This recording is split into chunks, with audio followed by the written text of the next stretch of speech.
شاندەکەی عێراق و تەیف سامی لە هەولێر چیان کرد؟ لەسەر موچە کێشەکانی لیستی موچە چیان کرد و چیان وت؟ تەیف سامی لە هەولێر چی لە دوای خۆی بەجێهێشت؟ شاندی باڵای حکوومەتی عێراق کە تەیف سامی وەزیری دارای عێراق یاوەری دەکردن دوای 2 ڕۆژ کۆبوونەوەی چڕوپڕ و نزیکەی 20 کاتژمێر کۆبوونەوە گەڕانەوە بەغدا. شاندی حکوومەتی عێراق بە کۆمەڵێک دۆسیە قورسەوە هاتە هەرێم و بە چەندین دۆسیە قورسەوە گەڕانەوە بەغدا. لە ماوەی 2 ڕۆژدا هەردوو لا گفتوگویان لەسەر داهاتی ناوخۆ، نەوت، پرسی موچە و باج و خاڵە سنووریەکان کرد. بەڵام بەپێی زانیاریەکان جگە لە باجی کۆمپانیەکان و پێکهێنانی لیژنە بۆ لابردنی بازرگانی نێوان هەرێم و پارێزگاکان هیچ ڕێککەوتنێک نەکراوە.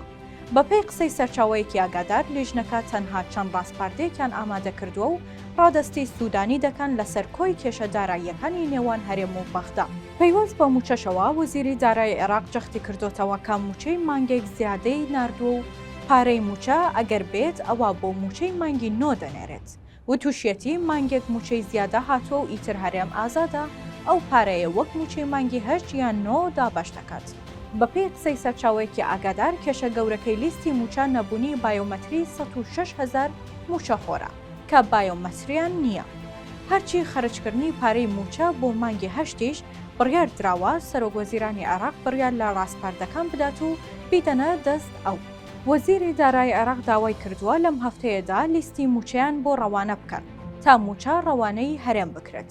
سەرچاوەیەک بە تیواری وت چاوەڕێ دەکرێت هەفتەی داهاتوو پارەی موچەیەک لە بەغداوە بێت، بەڵام نازانرێت بۆ موچەی مانگی 8 یاخود 9. بە قسەی و سەرچاوەیە لەسەر چەوتین و داهاتی ناوخۆ و دەواازە سنووریەکان تەنها چەند ڕاستپاردەیەک ئامادەکراوە و بڕیارە سەرۆکوەزیرانی عێراق بڕیاریان لەسەر بدات.